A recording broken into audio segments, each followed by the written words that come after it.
अमूमन देखा गया कि नॉमिनल जीडीपी का बढ़ना एक अच्छी बात नहीं है।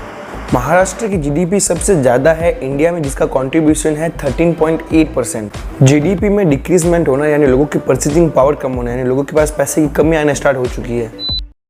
सो दोस्तों, आप लोगों में काफ़ी लोगों के दिमाग में कभी ना कभी तो ये एक सवाल उठता होगा कि आरबीआई अनलिमिटेड पैसे छापकर देश में गरीबी को क्यों नहीं मिटा देता।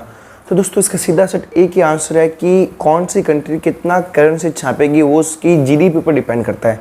और ये जीडीपी क्या होता है उसके बारे में आज हम लोग इस वीडियो में बात करने वाले हैं। जीडीपी की फुल फॉर्म होती है ग्रॉस डोमेस्टिक प्रोडक्ट। ग्रॉस मतलब टोटल, डोमेस्टिक मतलब इंडिया और ऐसी कई अन्य कंट्रीज़ की ज्योग्राफिकल बाउंड्रीज के अंदर बनी हुई चीज़ें, एंड प्रोडक्ट मतलब होता है एक साल के अंदर उस कंट्री में कितनी गुड्स एंड सर्विसेज प्रोड्यूस हुई है। दोस्तों, पैसे कमाने के इंसान के पास दो रास्ते होते हैं। पहला तो होता है कुछ प्रोड्यूस करके, जैसे कि कार, बाइक, ट्रक, साइकिल्स और ऐसी काफ़ी सारी चीज़ें, और दूसरा होता है अपनी सर्विसेज देकर, जैसे कि डॉक्टर, इंजीनियर, लॉयर वगैरह वगैरह वगैरह। इस बात को एक एग्जांपल के थ्रू समझते हैं। जैसे कि कार है जिसकी रेट है 5 लाख रुपए, तो 5 लाख उसकी वैल्यू है, 5 लाख उसकी कार की वैल्यू होगी।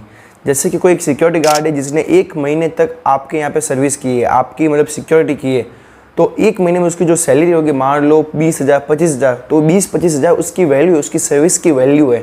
तो एक साल के अंदर किसी कंट्री में जितनी गुड्स एंड सर्विसेज की वैल्यू होती है उसको जीडीपी बोलते हैं। अगर मान लो साउथ कोरिया की कोई कंपनी आके इंडिया में अपना प्रोडक्ट मैन्युफैक्चर करेगी, तो वो जो प्रोडक्ट होगा वो इंडिया की जीडीपी के अंदर काउंट होगा, न कि साउथ कोरिया की जीडीपी के अंदर।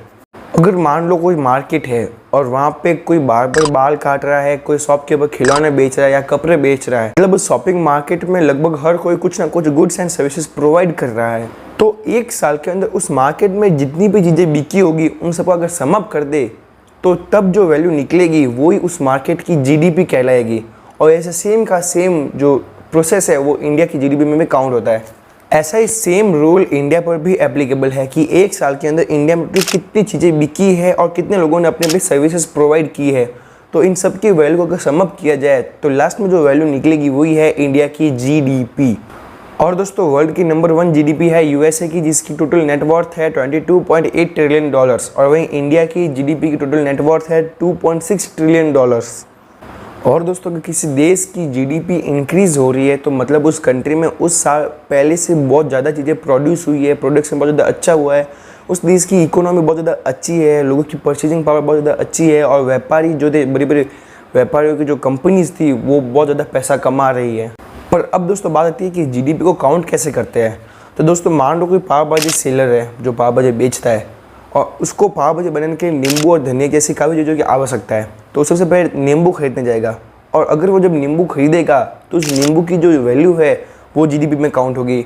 और जब वो पाव भाजी बनाएगा और पाव भाजी किसी और को देगा तो उस पाव भाजी की भी वैल्यू जो है वो जीडीपी में काउंट होगी। तो इस हिसाब से एक ही नींबू की 2 बार वैल्यू काउंट हुई है। तो दोस्तों, ये मेथड जो है वो रॉन्ग है। असल में सेंट्रल स्टैटिस्टिकल ऑफिस जो कि इन सब चीज़ों का हिसाब रखता है, CSO, उसका कहना है कि जो फाइनल प्रोडक्ट होता है उसकी ही वैल्यू जीडीपी में काउंट होती है, यानी पाव भाजी जो है उसकी वैल्यू ही जीडीपी में काउंट होगी, नींबू की वैल्यू 2 बार काउंट नहीं होगी। दोस्तों, जीडीपी में वही प्रोडक्ट काउंट होता है जो कि प्रोड्यूस होके बिक चुके हैं, क्योंकि दोस्तों जीडीपी में गुड्स एंड सर्विसेज के साथ साथ इन्वेस्टमेंट भी बहुत ज़्यादा मायने रखता है। अगर मान लो आपने कोई चीज़ प्रोड्यूस तो कर दी, बट अगर वो बिक ही नहीं रही तो वो जीडीपी में काउंट नहीं होगी। दोस्तों, जीडीपी काउंट करने के लिए सेंट्रल स्टैटिस्टिकल ऑफिस CSO ने एक फॉर्मूला बनाया था जो कि है C+I+G+NX, जिसमें C का मतलब है कंजप्शन, I का मतलब है इन्वेस्टमेंट, G का मतलब है गवर्नमेंट स्पेंडिंग, एंड NX का मतलब है नेट एक्सपोर्ट। और दोस्तों, इस फॉर्मूले के थ्रू जीडीपी को कैसे काउंट करते हैं तो दोस्तों वो आपका काम नहीं है, वो फाइनेंशियल एक्सपर्ट्स का काम है, उसके बारे में आपको आइडिया लेने की कोई ज़रूरत नहीं है। दोस्तों, इंडिया की जीडीपी में सबसे ज़्यादा योगदान देने वाले जो स्टेट है उनमें नंबर 1 पे है महाराष्ट्र, जो कि टोटल योगदान देता है 13.8%, और सेकेंड नंबर है तमिलनाडु। दोस्तों, किसी भी कंट्री की जो जीडीपी है वो मेनली 2 रीजन्स के कारण ही बढ़ती है।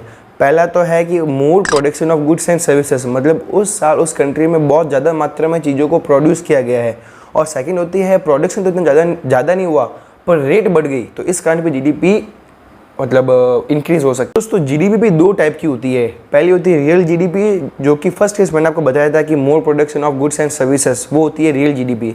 सेकंड होती है नॉमिनल जीडीपी, मतलब production less but prices are high, और अगर दोस्तों गवर्नमेंट आपको कभी नॉमिनल जीडीपी बताती है तो आपको इतना खुश होने की बात नहीं है, क्योंकि प्रोडक्शन बहुत कम हुआ है उस साल कंट्री में, क्योंकि रेट बढ़ने के कारण आपकी जीडीपी बढ़ चुकी है। और अगर कभी गवर्नमेंट रियल जीडीपी बताती है तो मतलब ये खुश कर देने वाली बात है कि रियल जीडीपी मतलब आपकी कंट्री में प्रोडक्शन बहुत ज़्यादा हुआ। सीएसओ हर साल में 4 बार जीडीपी काउंट करता है, मतलब हर 3 महीने बाद जीडीपी काउंट करता है, और सबकी फिर सम अप यानी टोटल रिपोर्ट जो होती है वही होती है final GDP of a year. और जब किसी कंट्री की जीडीपी के घाटे में जाती है तो सरकार फिर नई नई नीतियाँ निकालती है जिससे लोग ज़्यादा से ज़्यादा पैसा खर्च करें, क्योंकि जब जीडीपी घटेगी तो लोग ज़्यादा पैसा खर्च नहीं करेंगे, क्योंकि महंगाई बढ़ जाएगी और महंगाई बढ़ने के कारण लोग पैसे को सेव करना ज़्यादा उच्च मानेंगे। सो गाइस, आई होप आपको ये वीडियो अच्छी लगी होगी और आपको जीडीपी के बारे में पूरी इन्फॉर्मेशन मिल चुकी होगी। सो गाइस, अब नेक्स्ट वीडियो में लोग जानेंगे कि आखिरकार करेंसीज कैसे डिसाइड होती है, मतलब 80 rupees equals to $1, 96 rupees equals to £1, 83 rupees equals to €1, ये सब आखिरकार डिसाइड कैसे होता है। तो इस सब के बारे में जानेंगे हम लोग नेक्स्ट वीडियो में, और उसकी नेक्स्ट वीडियो में जानेंगे कि गवर्नमेंट अनलिमिटेड पैसे क्यों नहीं छाप रही थी। और अगर दोस्तों आपने अगर जीडीपी के बारे में आपको पूरा पता है तो आप आने वाले 2 वीडियोस को आराम से समझ सकते हैं। तो दोस्तों आने वाले 2 वीडियोस को देखने से पहले आपको ये वीडियो को और ज़्यादा से ज़्यादा लोगों को शेयर करना है। Thanks for watching, see you next video.